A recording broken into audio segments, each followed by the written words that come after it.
Assalamualaikum Momis Bunda, gimana kabarnya? Sehat kan? Ya, semoga selalu diberi kesehatan, keberkahan, dan rezekinya lancar ya Bun. Amin. Nah Bun, di video kali ini aku akan ngebahas seputar pengalaman aku tentang perjuangan mengasihi atau memberikan ASI atau menyusui. Nah Bun, jadi belum pernah ada yang bilang ke aku sebelumnya. Sampai akhirnya aku merasakan sendiri, aku ngalamin sendiri bahwa ternyata yang namanya mengasihi itu bukan sekedar memberikan ASI kita kepada bayi, bukan sekedar indahnya menyusui atau memerah ASI kita sehingga bayi mendapatkan nutrisi yang paling ia butuhkan gitu ya. Dan juga bukan sekedar agar kita tidak perlu repot-repot membeli susu formula dan menakar kehangatan air setiap waktu gitu ya Bun. Bukan itu Bun, tapi dibalik indahnya mengasihi ada begitu besar perjuangan yang harus dilewati setiap bunda yang mengasihi anaknya.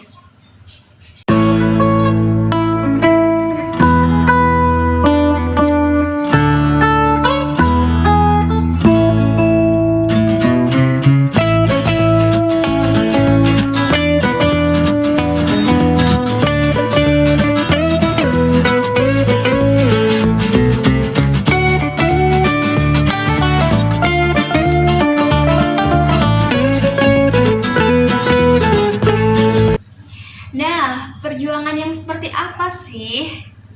Jadi Bun, beberapa bunda, beberapa wanita yang setelah melahirkan, ini di awal pertama kali menyusui, ada yang mengalami ASI seret atau asinya susah keluar.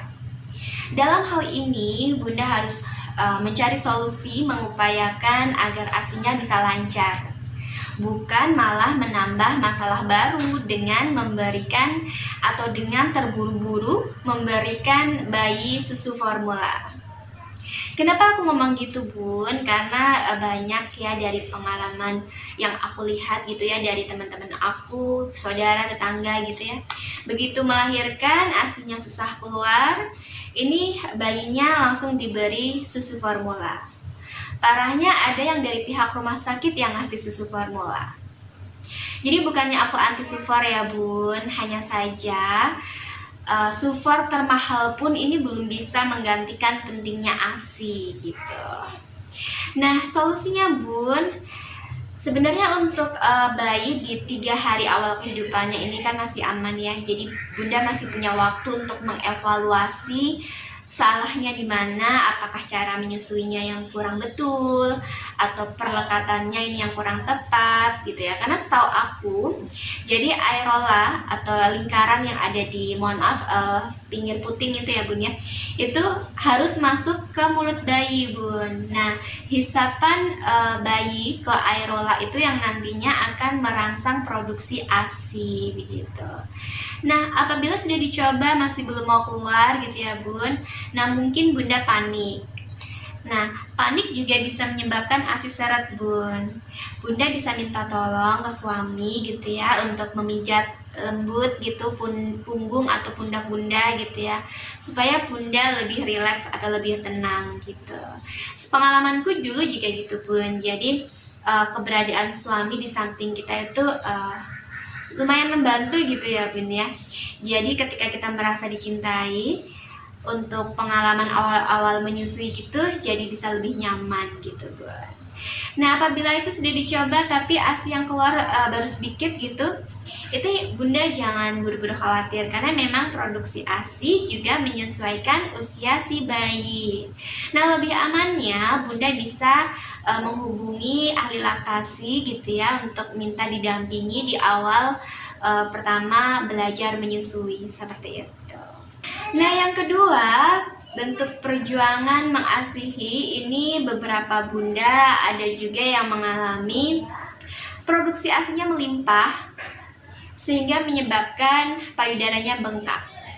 Nah kalau ini adalah pengalaman aku banget Bun. Jadi dulu itu ya alhamdulillah lah ya, kebesaran Allah gitu, aku diberikan payudara yang normal, yang baik, yang produksi ASINya melimpah gitu, yang proper lah untuk menyusui anakku gitu ya. Hanya saja karena dulu aku belum tahu banyak ilmu laktasi gitu, masih baru pertama kali menyusui, aku belum tahu caranya mensiasati ketika produksi ASINya melimpah bun, gitu. Jadi bayi di kehidupan awalnya ini kan belum banyak menyusui ya bun ya, belum banyak nenen. Nah, penumpukan produksi ASI yang melimpah ini yang menyebabkan payudaranya bengkak gitu bun.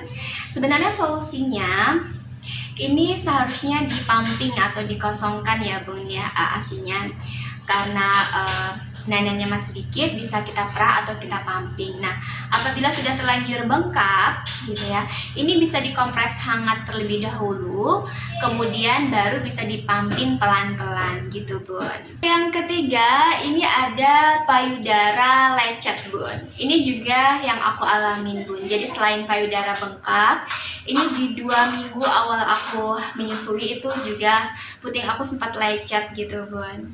Ini sebenarnya rasanya ngilu banget, sakit banget, aku sampai demam panas gitu ya. Pokoknya tuh ngilunya tuh bener-bener dari ujung kaki sampai ubun-ubun, itu sakit banget bun. Jadi setiap kali mau menyusui itu udah ngebayangin lidah bayi itu kasar banget, kayak ada duri-durinya gitu. Jadi udah serem duluan setiap mau menyusui bun. Tapi karena kemauan aku kuat ya untuk bisa menyusui anakku, jadi meskipun aku sambil nangis-nangis, teriak-teriak gitu ya, itu tetap aku susuin gitu bun. Dan lama-lama akhirnya kan lecetnya sembuh ya bun ya.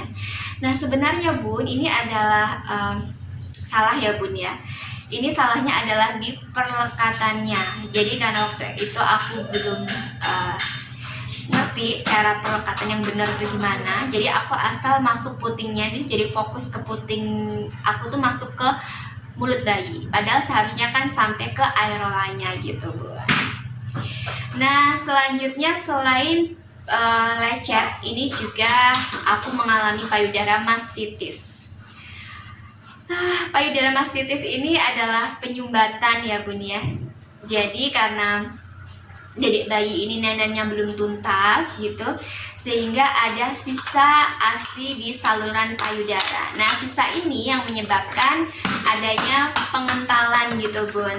Jadi karena sisanya ini ada di saluran payudara, ini mengental, ini kemudian menyumbat produksi ASI yang baru gitu bun. Nah bun, sebenarnya ini ketika kita mengalami mastitis ya, ini sebaiknya tetap kita susukan atau bisa dipumping supaya penyumbatannya itu hilang seperti itu. Karena apabila didiamkan itu akan lebih parah bun. Dan ketika parah itu bisa muncul nanah dan itu harus dioperasi gitu bun. Nah syukurnya alhamdulillahnya sih waktu itu aku nggak sampai bernanah gitu ya bun ya. Jadi masih bisa ditolong lah. Nah, perjuangan selanjutnya dalam mengasihi selain masalah yang ada di payudara, ini juga bisa dari baby blues syndrome. Karena sebagian besar wanita setelah melahirkan ini mengalami baby blues syndrome ya bun ya. Termasuk aku di kehamilan pertamaku, aku juga baby blues juga bun. Nah, baby blues syndrome ini disebabkan oleh kondisi psikologis dan juga bisa karena fisiologis, karena adanya penurunan hormon yang secara drastis gitu ya bun ya, yang mengakibatkan munculnya rasa sedih atau sensitif gitu. Sedangkan untuk dari sisi psikologisnya mungkin akibat dari trauma, rasa sakit saat melahirkan. Nah yang aku rasain waktu itu, aku tuh kayak frustasi banget gitu ya. Karena aku rasanya tuh kayak yang semua sakit tuh ada di aku, cuman aku yang ngerasain sakit gitu. Jadi suami aku nggak sakit, padahal anak berdua, tapi aku doang yang sakit gitu. Aku ngerasanya waktu itu kayak gitu. Dari ngelahirin sakit, dan aku tuh benar-benar trauma, rasa sakitnya dijahit setelah melahirkan gitu, sakit banget bagiku tuh. Dan itu belum selesai menyusui pun masih sakit banget gitu ya. Jadi 2 hari setelah melahirkan aku baru ngerasain itu ya, muncul rasa sedih banget itu. hampir setiap malam gitu ya, aku tuh setelah bayi aku tidur gitu aku nangis sampai pagi gitu. Nah di situ peran keluarga tuh sangat penting ya Bun ya. Jadi support dari suami, dari orang tua itu sangat penting. Aku dulu mamaku yang sering ngasih tahu ke aku sih, maksudnya sering ngingetin aku bahwa ya itu memang fitrahnya seorang perempuan gitu. Dan aku pun juga sadar kalau oh aku baby blues nih, aku lagi sensitif banget nih. Ya udah nggak apa-apa deh, namanya lagi baby blues ya, gimana lagi, sedih gitu ya. Tapi aku jadi sadar dan aku tetap fokus gitu untuk merawat bayi aku, termasuk nggak absen untuk menyusui bayi aku gitu. Kemudian selain dari baby blue syndrome, perjuangan yang lain adalah menjaga asupan makanan dan cairan Bun, itu penting banget ya. Kalau kita sebelum hamil, sebelum punya anak, sebelum menyusui gitu ya, kita bisa diet atau kita malah makan junk food, minum soda gitu ya Bun ya. Ketika hamil dan menyusui itu tuh nggak bisa makan makanan yang kayak gitu ya Bun ya. Kita harus banyak minum air putih, makan makanan yang bergizi, banyak makan sayuran gitu ya Bun. Jadi selain untuk menjaga kesehatan dan kebugaran Bunda, ini juga penting untuk menunjang produksi ASI. Nah, selain itu perjuangan yang lain juga dari sisi menjaga ASI perah. Jadi untuk Bunda yang juga nggak cuma sekedar breastfeeding atau menyusui secara langsung, ada juga yang merah atau pumping ASINya ya. Ini dari proses pumping sampai penyimpanan sampai memberikan ke bayi, ini juga harus benar-benar diperhatikan ya Bunda. Karena aku pernah banget ngerasain yang namanya tetes ASI itu berharga banget. Jadi waktu aku udah kembali kerja gitu kan, anak aku di rumah jadi nggak bisa breastfeeding, aku beri ASI perah ya. Jadi untuk pumping itu kan ada waktu-waktu terbatas di kantor ya, nggak bisa seenaknya kayak di rumah gitu. Itu tuh benar-benar pernah ngalamin yang namanya ngumpulin tetes ASI, tapi setelah ngumpul itu rusak Bun, karena kecerobohan aku. Jadi karena waktu itu botol ASIku habis, udah habis ya, ada penuh semua, dan aku belum beli plastik bag itu ya yang buat ASI. Aku pakai botol bekas UC 1000, tapi udah aku cuci, udah aku steril ya. Hanya karena aku ngisinya kepenuhan dan tutupnya tuh aku kasih tutup plastik sirup gitu ya, bekas sirup gitu ya. Atau aku bener tutup. Pas aku disimpan di freezer dan aku simpan, ternyata bisa pecah tuh botolnya Bun, bisa retak gitu. Ada 2 botol yang retak, padahal itu ukurannya berapa mili ya, pokoknya banyak lah. Sayang banget Bun, sayang banget, karena ngerasain yang bener-bener ngumpulin tetes ASI gitu ya. Tapi setelah terkumpul ternyata rusak dan gak mungkin aku kasih ke bayiku gitu ya Bun ya. Jadi itu perjuangan banget sih dalam mengasihi, untuk menyimpan ASI perah gitu. Selain itu, the last one yang bisa aku share ya tentang perjuangan mengasihi ini adalah tetap kekeh meskipun kurang support. Kenapa aku bilang gitu Bun? Karena ya kita udah gak hidup sendiri ya. Ketika kita sudah nikah, kita gak bisa seenak sesuka hati kita gitu ya. Ada keluarga, ada orang tua, ada mertua, ada suami kita yang mau nggak mau mereka akan ikut andil dalam pengasuhan baby kita. Jadi ketika kita udah punya rencana ingin memberikan ASI eksklusif selama 6 bulan gitu ya Bun ya, kita harus stick to the plan. Jadi jangan biarkan anggota keluarga lain itu mengintervensi. Jangan biarkan mereka memberikan makanan selain ASI ke bayi kita gitu. Atau mungkin Bunda ingin tamat mengasihi selama 2 tahun gitu ya. Oke, jadi Bunda harus stick to the plan. Jangan sampai terpengaruh sama anggota keluarga atau orang lain yang bilang ke Bunda mungkin udah jangan nenenin lagi, ASI lu udah nggak bergizi lagi, udah dikasih sufor aja gitu.